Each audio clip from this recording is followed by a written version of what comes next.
The BBC is a mirror into which Britain gazes every day. It reflects the country, sometimes flatteringly, but also truthfully. It must surely keep asking questions about that country, digging around, startling, annoying. There is a disruptive element to creativity, as well as an affirmative one. Not necessarily political, but born from a keen sense of duty to make society and community stronger through analysing it and probing outside its comfort zone.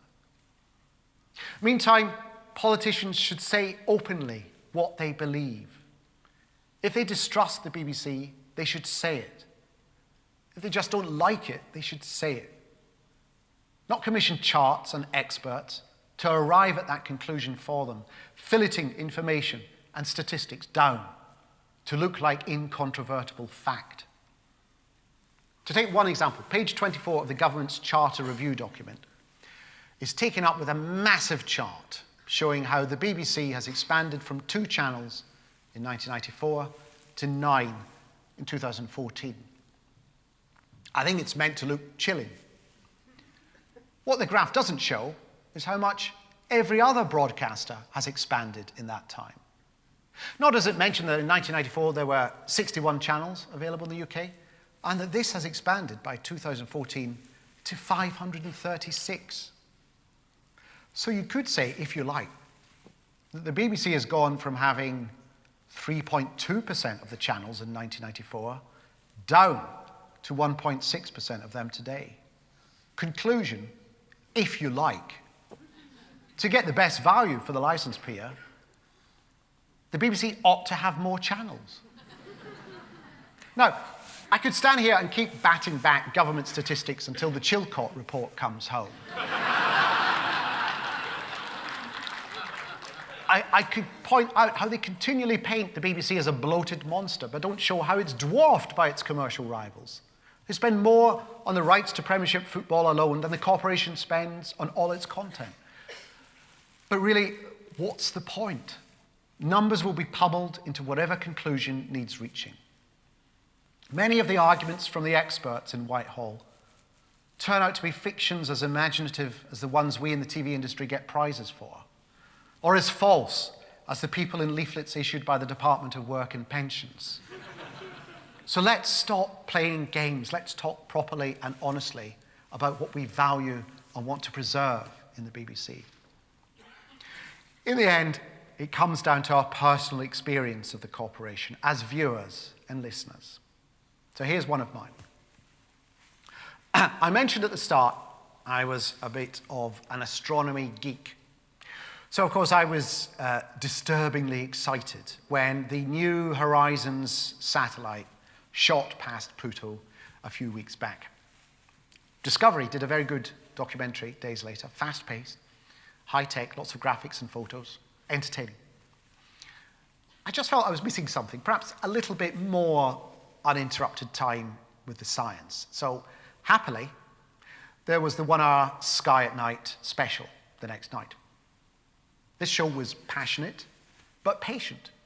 The emotional pull came through watching the 2 scientist presenters, Chris Lintott and Maggie Adair-Pocock, be present at the New Horizons headquarters in Maryland and react in real time to the data as it came through. We watched their enthusiasm and their relief and their puzzlement at some of the photographs. But because of their expertise, they were able to talk us through why it was so surprising not to see any impact craters on Pluto, why everyone was so amazed at the shots of mountain ranges bigger than Everest, made of compacted water ice, that told us this world we'd all written off as a cold, dead rock at the edge of the solar system was a living, active environment, overturning the views of all the experts. The program was unrushed, intelligent, and ambitious. And I thought of how it connected to the wonderful Stargazing Live on BBC Two, where the schedules, unhampered by commercials, are cleared yearly for 3 live 90-minute programs on space and astronomy. Of how the expertise of the Sky at Night team is turned on a mainstream audience, brought there through Stargazing Live's own presenters, Brian Cox and Dara O'Brien. Of how Cox and O'Brien have had careers and audiences nurtured on the BBC through successful documentaries like Wonders of the Solar System and seasoned comedy like Mock the Week. Of how these different audiences are then plugged in to an ambitious format that relies on the BBC's scale and expertise in live, outside broadcasts from around the country. And so it ripples out to the work in the independent sector all these and similar shows bring, to the training it gives researchers and producers who go on to work for other networks. And most importantly, in this instance, to the schools where these shows and online projects such as the BBC's Year of Science have led to a huge jump in those choosing science, GCSE and A-levels.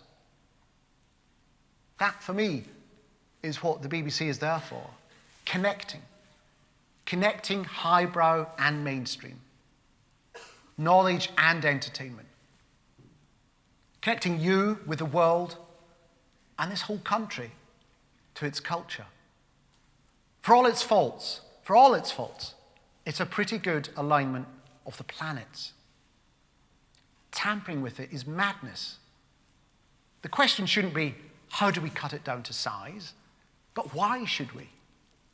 In future, the ascendant nations with the highest living standards will be those who master not land and material, but ideas and technologies. Not my words, but the words of Rupert Murdoch in his 1989 MacTaggart Lecture. We should heed them. Now, the British are very good at calling out nonsense, so if the British public feel they're being bullshitted at, if they get the slightest whiff that what's being done to the BBC is purely political, then I urge the relevant ministers to leave the country.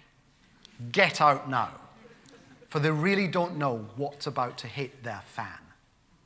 The anger won't be divided on party lines. It will swell beyond Guardian readers and Telegraph readers to all in between and beyond, who regard the BBC as one of the best fixtures of British daily life. So, politicians, say what you mean. Broadcasters, argue back. Don't adopt a position of automatic compromise that maybe in effect concedes everything. And to those in production, we owe the public a duty to defend, whether by continuing to come up with challenging, provocative shows, disruptive and eccentric, the sort the world expects from us, or by reporting flaws in political logic, forensically analysing any weakness in argument, or by going out there into the wider world and winning the praise and the prizes we deserve to make the point that a significant British industry of global standing is being harmed by woolly thinking that simply isn't good enough and that doesn't meet the quality standards the country expects from this industry. Ladies and gentlemen, it's been a tremendous honour to be invited to speak to the UK TV industry. But it's an even greater honour to work in it. Let's all defend it. Thank you very much.